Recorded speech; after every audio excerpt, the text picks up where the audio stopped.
बिल्कुल चलना चाहिए और सत्ता पक्ष को विपक्ष को साथ में लेके आगे बढ़ना चाहिए। जिस तरह से 2 दिन बर्बाद किया सत्ता पक्ष ने, जब ऑल पार्टी मीटिंग में उन्होंने कहा था कि हम लोग इस पर बात करेंगे, तो जब विपक्ष मांग कर रही थी, प्रोटेस्ट कर रही थी, तो उस समय उन्हें हाँ कर देना चाहिए था। तब 2 दिन बर्बाद नहीं होता और question hour, 0 hour, special mention सब कुछ बहुत अच्छे से चलता, क्योंकि सब लोग अपने अपने क्षेत्र से आते हैं क्षेत्र की समस्या को उठाने के लिए।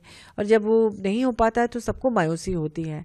और आज तो एक मीटिंग भी हम लोगों की है, सुबह की जो मीटिंग होती है विपक्ष की पार्टियों की, वो मीटिंग है। मीटिंग में तय होगा कि हम लोग क्या करेंगे दिन भर आज सदन में। जी ठीक है मैम, एक संचार साधवाद है, हालांकि डीओटी की तरफ से क्लैरिफिकेशन भी आया कि ये वॉलंटरी एप्लीकेशन है, ये आपके ऊपर है, लेकिन उसके बावजूद भी तमाम स्पाइंग के आरोप सरकार पर मैम। जी देखिए, सरकार ने अपनी विश्वसनीयता खोई है, क्योंकि जिस तरह से हाल के दिनों में आपने देखा, पिछले दिनों में, कि कई राज्यों के, हाँ, पेगासस को लेकर भी कई बार विवाद रहा, और कई राज्यों में सरकार को, बनी हुई सरकारों को, जनता द्वारा चुनी गई सरकारों को गिराने के लिए जो षड्यंत्र रचा गया, ईडी, सीबीआई, पैसे से कैसे कैसे लोगों को खरीदा गया, जिनको भ्रष्टाचारी कहा गया, उनको 7 दिन के अंदर पार्टी ज्वाइन कराकर मंत्री भी बना दिया गया, ऐसे भी दृष्टांत देखने को मिलते हैं।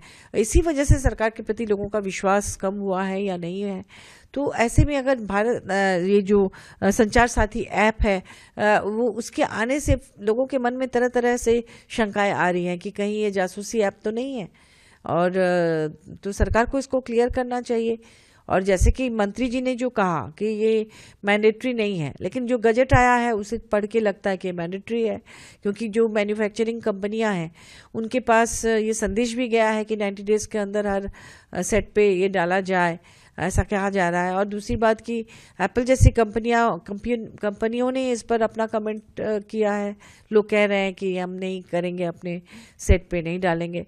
तो इस तरह की जो तरह तरह की बातें आ रही हैं, इससे ही लोगों के मन में शंका है और डर भी है कि पता नहीं। और मैं तो कहूँगी कि सिर्फ विपक्ष के सांसदों या विधायकों या नेताओं के मन में ही नहीं, बल्कि सत्ता पक्ष के भी नेता डरे हुए होंगे कि कहीं उन्हीं की सरकार उन पर नजर तो नहीं रख रही है।